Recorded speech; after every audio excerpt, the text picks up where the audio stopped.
हजुर तपाईँले मेरो व्याकरण बुक देख्नु भएको छ? अघिदेखि खोजिरहेको छु, भेटेकै छैन भने एउटा प्रश्नको उत्तर आएन र हेरौँ भन्नानीको। छैन, मैले तेरो बुक देखेको। कहाँबाट देख्नु? त्यो चाहिँ अब एक दुईवटा व्याकरण त हामीलाई पनि आउँछ नि। सोध न, हजुर जिउरो छँदैछ के अरे? बरु त्यहाँ पर बस्नु छ त, यहीँ नजिक आएर बस, म सिकाइदिन्छु। प्रश्न सोध, म जम्मै भनिदिन्छु तँलाई। ल हजुरबा, तपाईँलाई जम्मै व्याकरण आउँछ त्यसो भए? हेर नाति, मलाई कदेखि जेडसम्म र एदेखि ज्ञसम्म जम्मै आउँछ। ल पहिलो प्रश्न सोध्छु है त म तपाईँलाई। व्याकरणमा तपाईँले काल भन्ने त पढ्नु भयो होला होइन? काल कति प्रकारको हुन्छ भन्नु त? ल कति सजिलो प्रश्न गरेको तैँले मलाई। काल कति प्रकारको हुन्छ मलाई त्यति पनि थाहा छैन होला त। यो त एकदम सजिलो प्रश्न हो। ल सुन उत्तर। काल विशेष गरी दुई प्रकारको हुन्छ। काल 3 प्रकारको हुन्छ? कसरी, के भन्नु त? प्रथम बाल्यकाल अनि अर्को अनिकाल।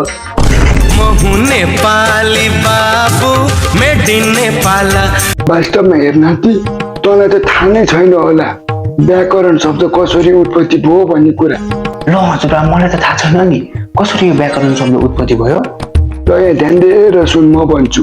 एउटा गाउँ थियो अरे है, जसमा चाहिँ एउटा करण भन्ने नामको व्यक्ति बस्थ्यो अरे है। अनि एक दिन चाहिँ उनीहरूको गाउँमा एउटा विदेशी कुहिरे घुम्न आएछ अरे। अनि घुम्न आउने क्रममा उसले करणसँग भेट्यो अरे। करणले गफ गर्यो अरे।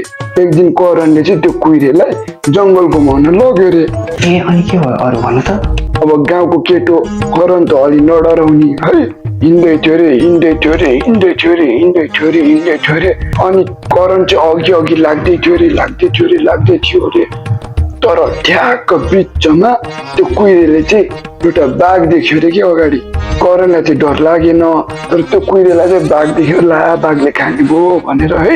ऊ चाहिँ करणको पछाडि थियो अरे। अनि त्यो कुहिरेले चाहिँ होइन करणलाई भो त अब अगाडि नजा, बाघले खान्छ हामीलाई भनेर पछाडि आइज भन्नलाई चाहिँ उसले होइन अङ्ग्रेजीमा चाहिँ व्याकरण भन्यो अरे। त्यही भएर व्याकरण भन्ने शब्द निक्लेको।